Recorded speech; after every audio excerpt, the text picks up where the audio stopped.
Hey, how's it going, everyone?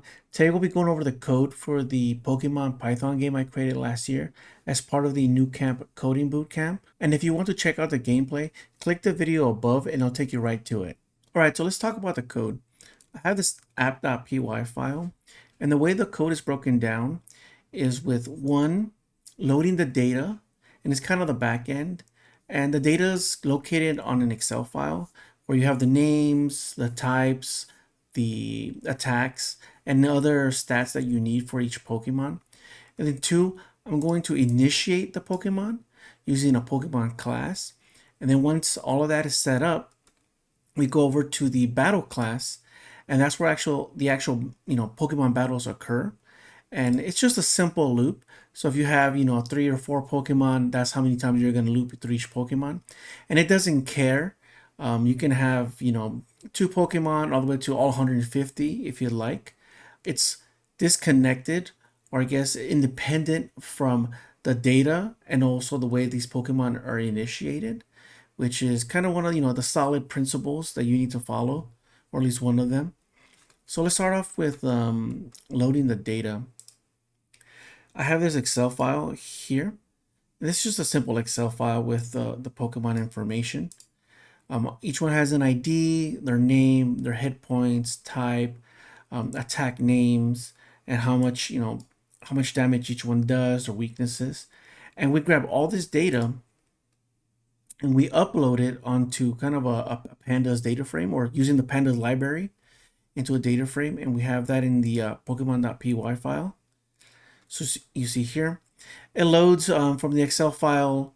It grabs the shape of the data. It separates each Pokemon to start instantiating.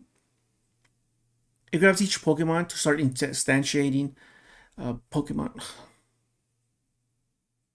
It grabs data from each line to instantiate the Pokemon, and then it kind of holds them in a list for later use, which I use actually to go into this function, initiate a Pokemon, and it grabs them from the list, puts them in a dictionary, kind of a key value pair situation here.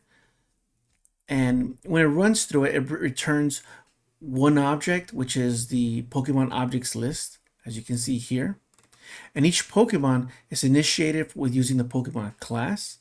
As you can see, it grabs all the data from the Excel file and it maps it to the instance of each Pokemon. Same thing with upload data here. And that's just kind of mainly the gist of it.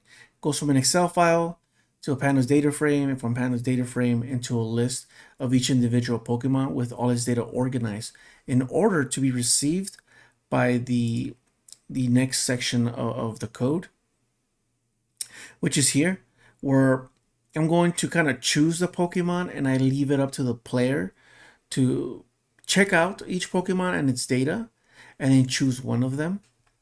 And I have that function in the pokemon.py file here at the bottom. As you can see here, it takes in the Pokemon choices. It runs a dialogue for the player, and which whenever gets confirmed gets returned as the player's Pokemon, and the remaining Pokemon get put into another object as the Pokemon opponents, which we use for the battle class to start battling each Pokemon one by one. And we can go back to the app.py file. And moving down here, you can see we start setting up for the battle class, where number of battles, which Pokemons will be in the battle, which ones won't. In this case, obviously all of them are in there because it's the first run.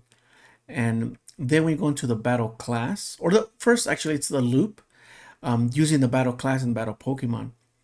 So we use a for loop to, let's say there's 5 Pokemon, we're going to do this 5 times, and then inside of it we have different methods and functions. In this case, let's do the battle.py file. It's an extensive file. Let me go all the way to the top for you. So for this one, I feel like I didn't do a good job of actually setting up the file itself. See, I'll have the Pokemon function the Pokemon attack function up top by itself. It takes two Pokemon and it kind of runs the the attack sequence or the math for it. I wish I had done this inside of the Pokemon as a method for the Pokemon class instead of being its own function. But going down here, we have the battle class. And the battle class just consists of putting the Pokemon, um, and the battle class consists of the Pokemon that the player chose and the opposing Pokemon coming into battle. And here we have the text for each, what's going on when one Pokemon attacks, when it does damage, the section that shows HP, and then the actual Pokemon battle itself. And I wish I had done this dialogue and I moved it into this visuals.py file, because inside the visuals.py file is where I have the dialogue for the intros, the outros, congratulations, when the Pokemon heals, the home screen. Here you can see the home screen, the congrats, showing the different attacks that the player can choose, dialogue for when the player is just kind of continuing on its journey, what's happening in the bush, talking to Professor Oak and whatnot. But going back to the battle.py and going back to the function I was talking about here, this Pokemon attack should have been its own class. Now that I'm thinking about it, it maybe extends from Pokemon or does something like that, because these two are related. But here it's kind of standalone. And the other thing I didn't like about this one, actually, I repeat myself a lot.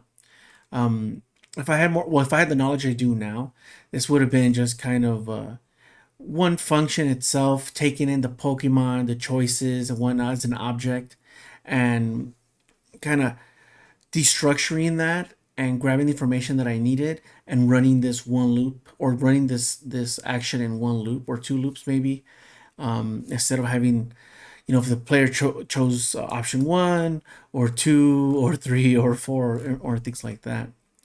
So we'll go back to the app.py. And with that code, it just kind of runs it over, 4 or 5 times. In my case, I think I have 5 different Pokemon. So as you can see here, we set up the battle class, and I put this, fight holder variable, and I run the battle, the summary of each battle. I reset the HP, and depending if the user wins or loses, the loop continues or just breaks and goes into the end screen. So if it lost, it will just break and go into the end screen. But if it won, it asks the player, hey, do you want to battle again? And if it does, it'll continue in the loop.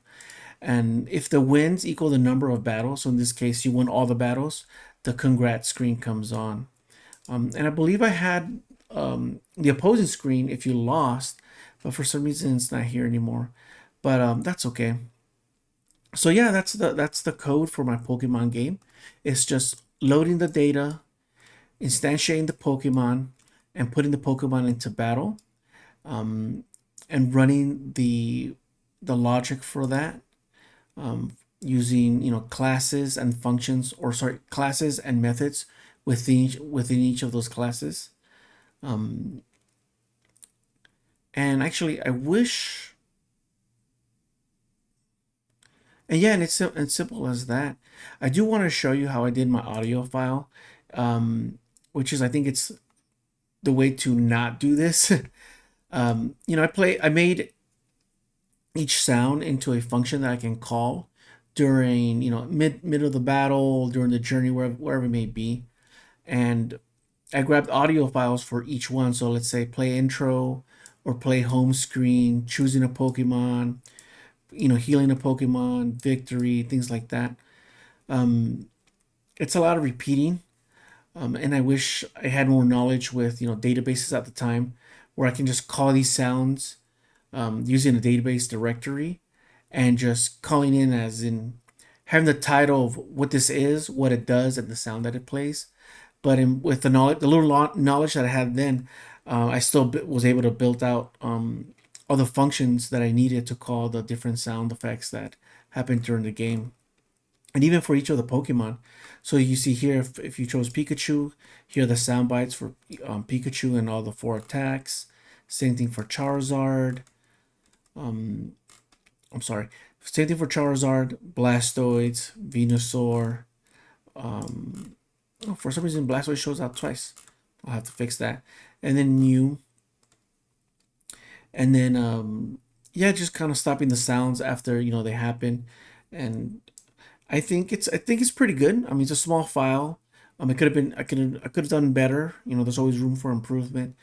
But for 3 to 4 weeks of Python programming, I think I did okay, and I think you guys can probably do better than I can.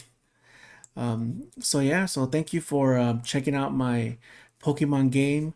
I'm really excited about Pokemon. I'm really excited about programming, and I was really happy that I was able to put those two things together. And I was really happy to put those two things together and create this game for everyone. All right, until next time.